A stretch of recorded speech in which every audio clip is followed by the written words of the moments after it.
This week on Healthy Living, we explore the use, safety and efficacy of traditional medicine. And Mind Over Matter, a look at paranormal medicine in Guinea. Plus, an expert discusses the value of African traditional medicine and shares some best practices. Finally, a service dog transforms the life of its owner with special needs. That's in this edition of Healthy Living.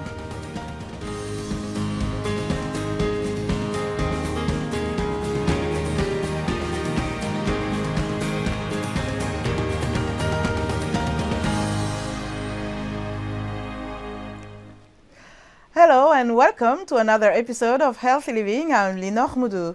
From Ayurveda in India to traditional African or Chinese medicine and Native American healing practices in North America, traditional medicine continues to play a significant role in the global healthcare landscape. Also known as folk medicine, traditional medicine includes various forms of indigenous and complementary practices deeply rooted in cultural traditions used for centuries to prevent, diagnose, and treat a wide range of physical and mental health conditions, according to the World Health Organization. Traditional medicine is often referred to as complementary and alternative medicine when adopted outside of its traditional culture. The WHO Global Center for Traditional Medicine says about 88% of all countries use traditional medicine, such as herbal medicines, acupuncture, yoga, indigenous therapies, and others. Traditional medicines or therapies are used extensively in Africa, among other things, due to their accessibility and affordability. However, the practice is confronted with various challenges on the continent and beyond, including the need for better quality control and standardization of herbal medicines due to their potency and safety. Charity Bassi Inokon lives in Uyo, the capital of Akwa Ibom State in southern Nigeria.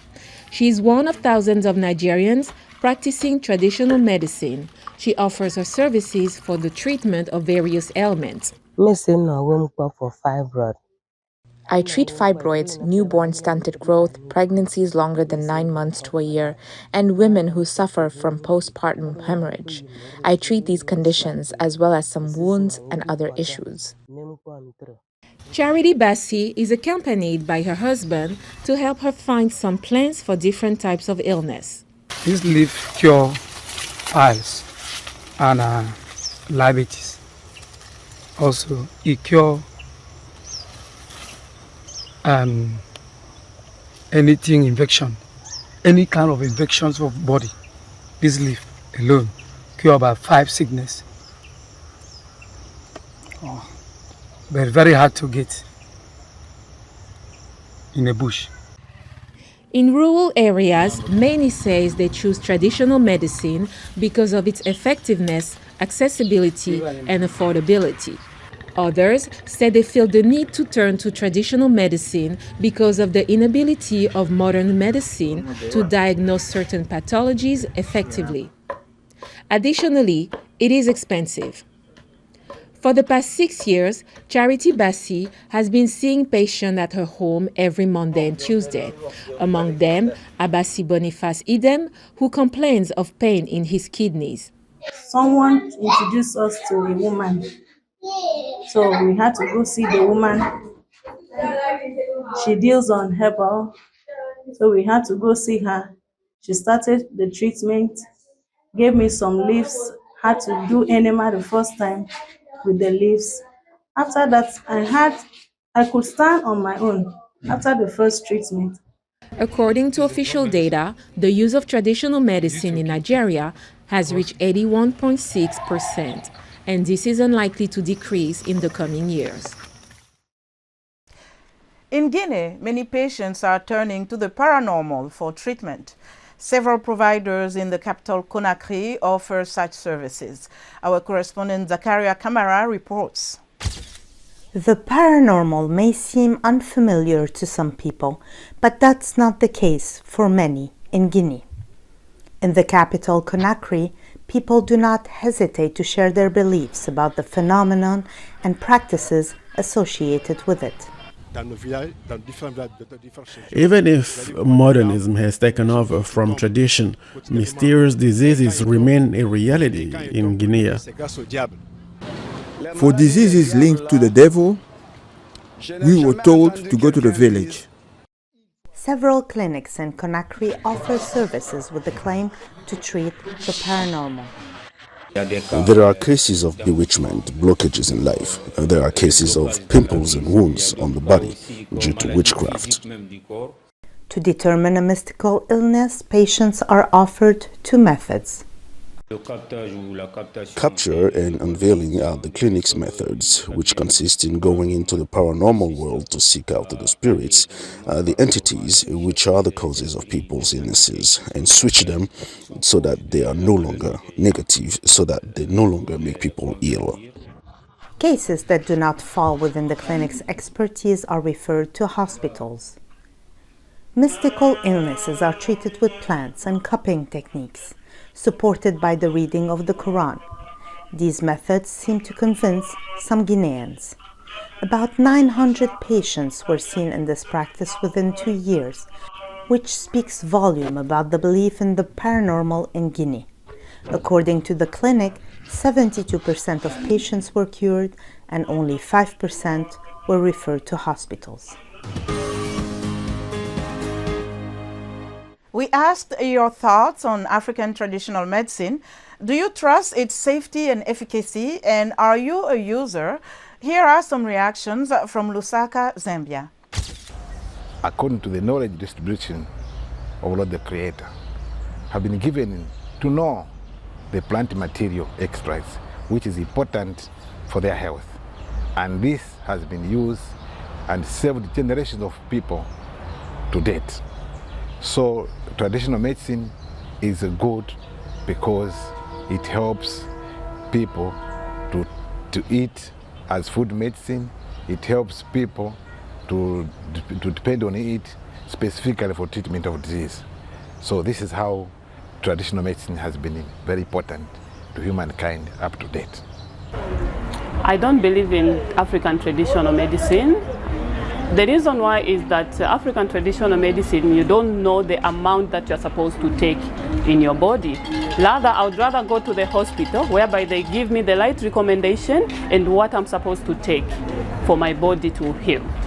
I'm a beneficiary of that because I had ulcers in the past, and then my uncle just showed me one herb that I used to treat. Within 6 months I was off again, and I have a feeling that it's more effective in some cases, because some ailments which they fail in the hospitals, when you go to the traditional medicine, they heal them. Zainab Ujudud Sharif is a pharmacist, a medical plants expert, and past director of traditional, complementary, and alternative medicine of Nigeria's Ministry of Health. She tells us more on the role of traditional medicine. In traditional medicine, you look at people who are traditional herb sellers, traditional birth attendants, traditional surgeons, the ones that perform circumcisions. We have the occultist group and spiritual healers, just to mention few, and even mental experts traditionally that are able to heal our people. Black medicine has existed. Our people have used it to heal, to prevent, to treat, to mitigate, even spiritually.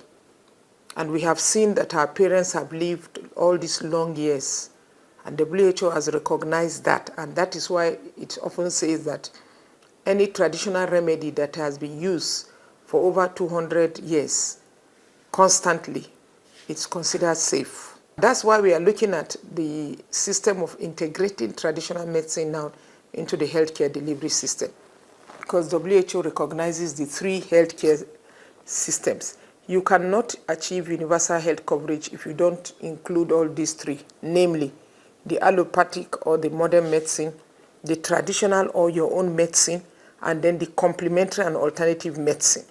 You know, everything has its own pros and cons. because it's been used for long, we need to put some scientific evidences, because if you want to have it as internationally recognized, there must be some science in it. So this collaboration is what we need between the traditional medicine healers and the modern scientists and the researchers. What we need is better integration, better standardization, and better regulation. We don't have what we call medicine security, but what we want is funding to support traditional medicine. And we must look at our practitioner healers. They are gradually going extinct. If we do not collaborate with them, recognize them, and exhibit what we call their intellectual property rights, we may have a challenge. But a much better regulation is needed, where you can regulate the practice and the people. The advantage is there, is available, affordable, and also is behind your corner, and it's your culture. You cannot remove it, it's part of you. Let me give you an example. Moringa is a food, isn't it? Ginger, garlic, just to give you a few examples. So there is a need for African leaders to determine their strong political will, to invest in their local content, to support research. Jackie Meline is an individual who has not let her disabilities define her life, despite using a wheelchair since birth. She was able to start living independently about 1.5 years ago, thanks to her service dog, Nathan. VOA's Jeff Swycord has more from Ashburn, Virginia.